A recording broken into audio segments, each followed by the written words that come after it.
ABC Listen. Podcasts, radio, news, music and more. Hi, I'm Patricia Carvelis, the host of Politics Now. And throughout the week on the podcast, I'm joined by the brightest political minds at the ABC to wade through the political spin and bring you the analysis you need to know. No, I think they are hedging. I just don't think you can draw a conclusion from their hedging. And I think everyone's looking for a conclusion in the hedging. We go beyond the headlines, digging into the key political stories of the day and making sure we have a little bit of fun along the way. We're always talking about polls. Poll. It's called Politics Now, and you can find it on ABC Listen.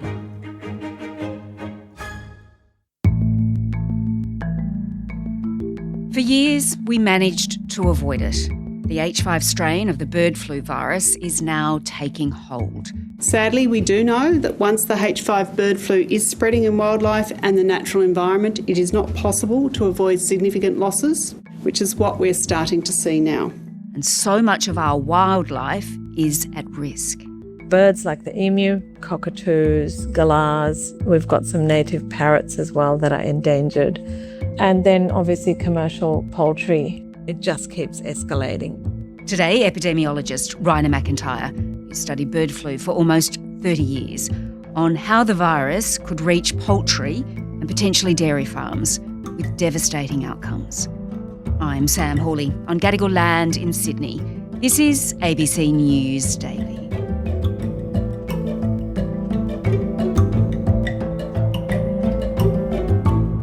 Raina, let's start by discussing this moment on Sunday the 14th of June when a vet, Tony Howlett, was walking along a beach in southern Western Australia and she comes across a sick bird.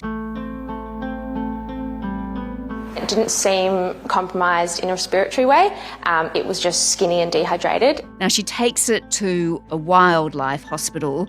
We set it up on the examination bench after we'd put our personal protective gear on to have a look at it. It couldn't stand up. And, well, this is where it all began, really, isn't it? Yeah. So it was a migratory seabird which had come probably from Heard Island, one of the sub-Antarctic islands that are heavily affected by bird flu. You know, the virus had been in Antarctica before that, so we knew it was always a risk. It was going to come through that route from Antarctica. And really, once it reached Heard Island, it was just a matter of time before migratory birds brought it into the mainland. And just to note, we have had bird flu in Australia before, but not this strain. And it's really worrying, isn't it? Because around the world, it really has had devastating consequences, hasn't it? It has. You know, we've had multiple outbreaks of H7 type bird flu, which is a different type of bird flu, you know, since the 1970s. But they've got more frequent in recent years, but those outbreaks were controlled. If the poultry was culled, the outbreak came under control and then it went away. But the H5N1, which is the strain, it's a particular mutation of that bird flu that's arose in 2020 and it's spread around the world. It's actually causing a pandemic in birds. And we haven't seen that sporadic pattern with this virus. It's been just continually escalating. It's never gone away. Yeah. And historically, H5N1 has never come into Australia because there's also this imaginary line between Indonesia and Australia called the Wallace Line. And invasive species tend not to cross that line. And so we've been protected because the flyways of the waterfowl don't cross Australia. So the ducks, geese and swans. But now there's a huge number of other birds, including these seabirds that are coming from Antarctica down entirely different routes than what avian flu used to spread through.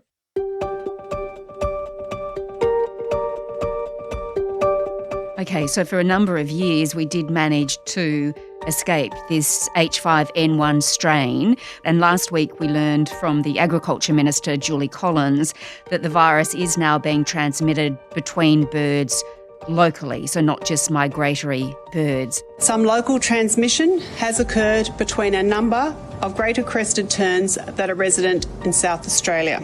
How significant is that? Yeah, that's really important because Once we've got infection of birds like the terns, which are present in Australia, they're endemic birds, they have their own flyways to fly around in Australia and spread it within Australia. So we're now amplifying the ways in which this virus can spread within Australia. And the government has now confirmed that a mass mortality event did occur. That is, dozens of birds were found dead off the coast of South Australia. A cluster of dead and sick birds found in South Australia is being described by the federal government as the nation's first mass mortality bird flu event.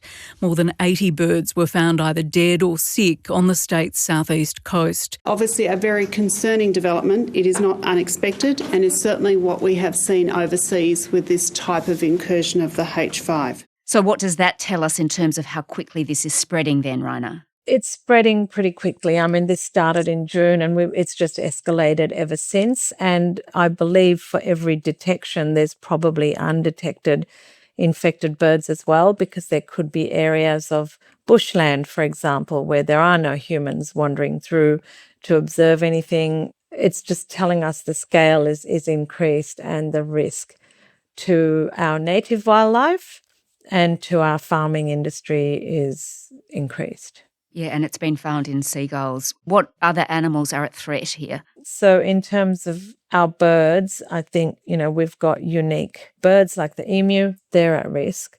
Our other native birds like cockatoos, galahs, we've got some native parrots as well that are endangered, which would be at risk.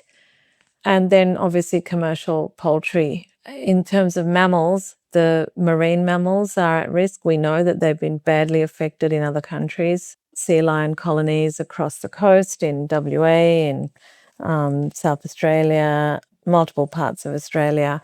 We've seen animals like dolphins get infected. And then in terms of our terrestrial mammals, there's species like Tasmanian devils that forage on dead birds. So they have been identified as being at risk. Kangaroos and wallabies also do sometimes forage on dead birds, things like the platypus, and we really don't know whether it will spread through our really unique native wildlife. The stakes are so high. I mean, when you list the number of animals, what about people? Have there been any cases to date of this strain actually infecting a person? Not in Australia, No. And the risk is fairly low at this time because the virus is still essentially a bird virus. We have different kinds of receptors in our throat that don't easily bind that virus. So the virus is mutating and it is picking up more adaptations to human beings. If that switch of affinity from bird to human occurs in the virus, it's likely to cause a pandemic. But at this stage, it's still a bird virus, and we have seen human cases, mostly in the US, where it's really affected the farms, both poultry and dairy farms, and it's been in people who work on those farms and have close contact either with the cattle or the poultry. And in most of the cases, people have recovered. It hasn't been that severe. Looking at the genomic characteristics of this virus, it's very, very invasive to the nervous system, to the brain and the nerves. In cats, for example, we see a severe neurological syndrome. Cats on farms who are fed the raw milk in the US have developed really severe neurological syndromes and died. Dogs can get infected but don't tend to get as sick. Raina, let's consider now how this strain of bird flu might spread from now on. Now, you and your team, you've developed a map that tells a pretty concerning story, particularly about this virus making its way into farms. So the purpose of the map that we developed, which is on our EpiWatch website, is to predict where the poultry farm outbreaks are likely to occur. So it's specifically predicting poultry farms. And if you go into the map and have a look, you'll see like a heat map, and the dark red areas are the areas where we are predicting we'll see the first poultry outbreaks. And they are really concentrated around Sydney and Melbourne. and to some extent Tasmania. That's not saying that that's where the poultry farms are. We've used a model that takes into consideration where the seabirds are coming in, where the native birds are, which direction they fly, where do they fly to, the wetlands, climate factors, and a whole lot of other things have gone into the modelling to predict where these poultry farm outbreaks will occur. Well, Chris Jones from the National Farmers Federation, he points out that farmers really need to be incredibly vigilant at this point. It's preparedness. It's making sure that your birds are contained. It's making sure that anyone who has the ability to do it keep their animals, keep their poultry away from open water sources and things like that. But people also have to be vigilant about who's coming and going from their farm. I mean, this is a really concerning time, Raina, isn't it, for poultry farmers? What do they need to be doing? For poultry farmers and for all of us, the poultry farms get hit. This is likely to be worse than any of the H7 outbreaks we've had, which were quickly controlled. It's highly pathogenic in poultry, which means that once it gets into your flocks, they're all going to die. And if you don't do something about it, it'll just spread through them really quickly and kill them all. So you have to act. And traditionally, the method of controlling it has been culling or killing the infected birds. And if you don't do that, all the others will get infected. There are poultry vaccines that are available. Historically, they haven't been used because they are partially effective and they tend to mask outbreaks. It's a very, very difficult situation, really. There's no good options. So, I mean, is there anything other than this vaccine that can be done? What, do you have to keep the birds inside? Or? Well, the free-range poultry are the biggest risk because they're the ones that are exposed to the elements and that the wild birds can infect. So I believe some of the big poultry producers are already putting coverings over their free-range areas. It's not like you've got to do sophisticated surveillance to detect it. The birds will die. And of course, in Australia, a lot of people actually do have backyard chickens too. Yeah. They're not immune from this either. Yeah. And again, the map, which really the hotspots are really in the metropolitan areas of Sydney and Melbourne. You need to keep your chickens in a coop or something, not let them roam around.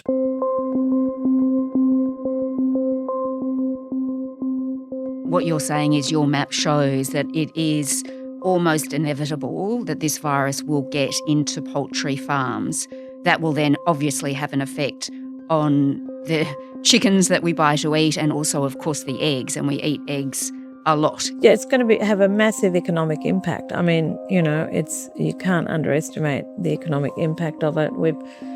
I've been following bird flu since 1997. And when there's shortages, other than the economic impact, it's also got a food security impact. And for some people, it's the most affordable form of protein. All right, well, Raina, the government says it's spent $113 million preparing for the arrival of this strain. Julie Collins, she said, well, there's no getting rid of it now. Do you think authorities are doing enough to contain it? Are there any lessons that we could be learning, I suppose, from overseas? Is there more that we should be doing at this point? I think in terms of the poultry, everyone's pretty aware.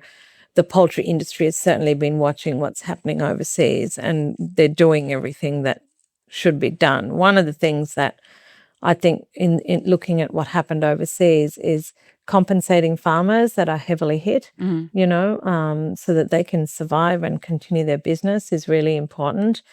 The big problems arise if it hits the dairy farms because unlike poultry, cattle don't just all drop dead when they're infected.